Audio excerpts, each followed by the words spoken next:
پاکیزہ خواب۔ حضرت صلی اللہ علیہ وآلہ وسلم پر وحی کا ابتدائی دور اچھے سچے پاکیزہ خوابوں سے شروع ہوا۔ آپ خواب میں جو کچھ دیکھتے وہ صبح کی روشنی کی طرح صحیح اور سچا ثابت ہوتا۔ پھر من جانب قدرت آپ تنہائی پسند ہو گئے اور آپ نے غار حرا میں خلوت نشینی اختیار فرمائی اور کئی دن اور رات وہاں مسلسل عبادت اور یاد الہی و ذکر میں مشغول رہنے لگے۔ جب تک گھر آنے کو دل نہ چاہتا توشہ ہمراہ لیے ہوئے وہاں رہتے۔ توشہ ختم ہونے پر ہی اہلیہ محترمہ حضرت خدیجہ رضی اللہ تعالی عنہا کے پاس تشریف لاتے اور کچھ توشہ ہمراہ لے کر پھر وہاں جا کر خلوت گزین ہو جاتے۔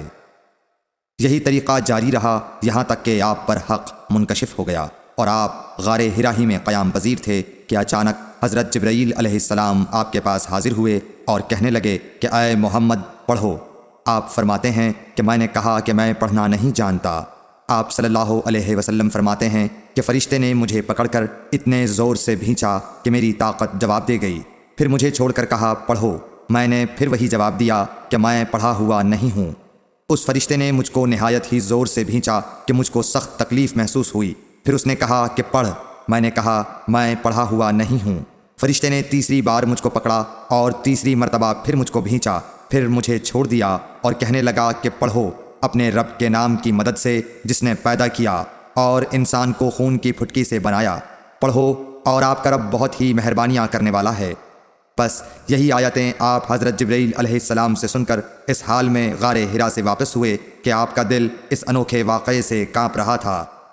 آپ حضرت خدیجہ کے ہاں تشریف لائے اور فرمایا کہ مجھے کمبل اوڑھا دو، مجھے کمبل اوڑھا دو۔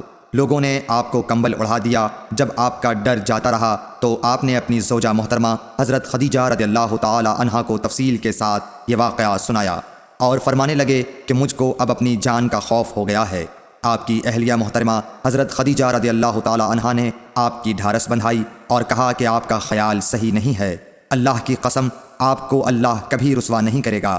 آپ تو اخلاق فاضلہ کے مالک ہیں، آپ تو کنبہ پرور ہیں، بے کسوں کا بوجھ اپنے سر پر رکھتے ہیں، مفلسوں کے لیے آپ کماتے ہیں، مہمان نوازی میں آپ بے مثال ہیں اور مشکل وقت میں آپ امر حق کا ساتھ دیتے ہیں۔ ایسے اوصاف حسنہ والا انسان یوں بے وقت ذلت و خواری کی موت نہیں پا سکتا۔ پھر مزید تسلی کے لیے حضرت خدیجہ رضی اللہ تعالی عنہا آپ کو ورقہ بن نوفل کے پاس لے گئیں جو ان کے چچا زاد بھائی تھے۔